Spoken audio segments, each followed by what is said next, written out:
We're at Delphi, and we did reading with all the participants for the project, educational project by Angelo Plessas. And the first card that was picked was Angelo's, which was Temperance. So he's the water bearer balancing everything. And when we look at the tarots, we look at the Jungian tradition of it, that it's a book without a binding, that it's a metaphor for life. We all have opinions on what justice might mean, or the Empress, or the Hanged Man. So it's a process. It's not necessarily totally divination, but it's a process that changes through all the aspects of life. So we start with Temperance, which is the balancing. And then, of course, in order to balance, you need strength. To go to the next card, which is the card of the artist, which is the Fool. And in the Metropolitan Museum, I believe, I've been told that there's a very ancient deck from the medieval times where the Fool card, actually you can lift the flap and he's exposing himself. So all artists have to expose themselves. Some more realistically, some more abstractly, but there's always a sense of exposure to the public and to oneself. And after one exposes oneself, one comes to Last Judgment, which is a release of a burden in order to be free. So the exposure then comes to a release, the Last Judgment, and everyone's like, whoa. And then after the release, one has to submit to fate. So one becomes the Hanged Man. So hanging upside down, I often think of A. Bronson's portrait of himself, the Hanged Man. But the Hanged Man is with all of us because there are certain things we can control and certain things we can't control. And we have to submit to that fate. And after submission, one gets the sun, which is an illumination of all the beautiful days, the beautiful possibilities, and brightness. And of course, after the brightness, one then comes to the Tower, which some people see as a disaster, but one of my teachers sees it as a brilliant idea. Like if lightning strikes and all of a sudden you have this amazing idea or concept that comes to you out of nowhere. Where does that come from, that source of inspiration? We don't know.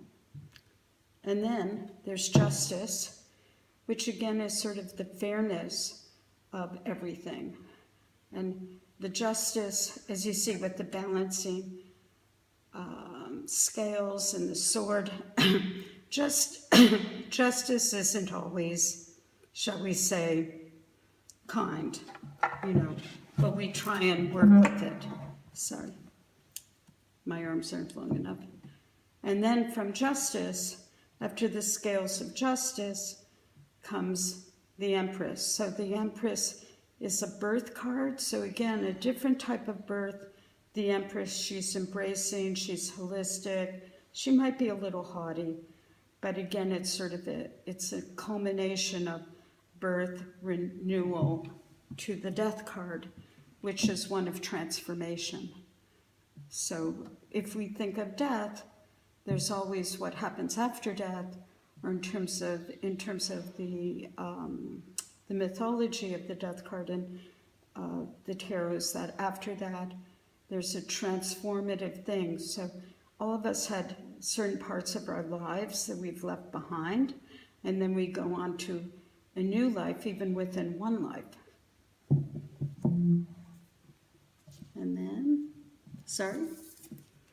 And then we have the Emperor. So the Emperor is sort of in charge, very logical. He has his domain.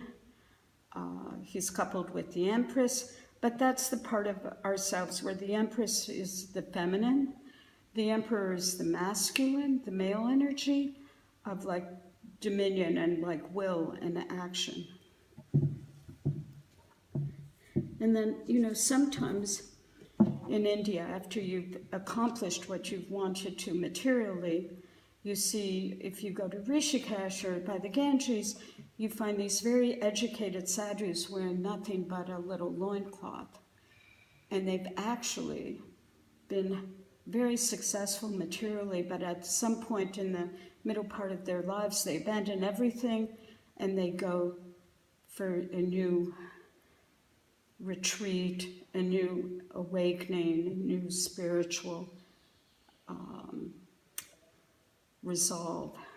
So that's the hermit. The hermit is someone where you go into retreat and then you find something.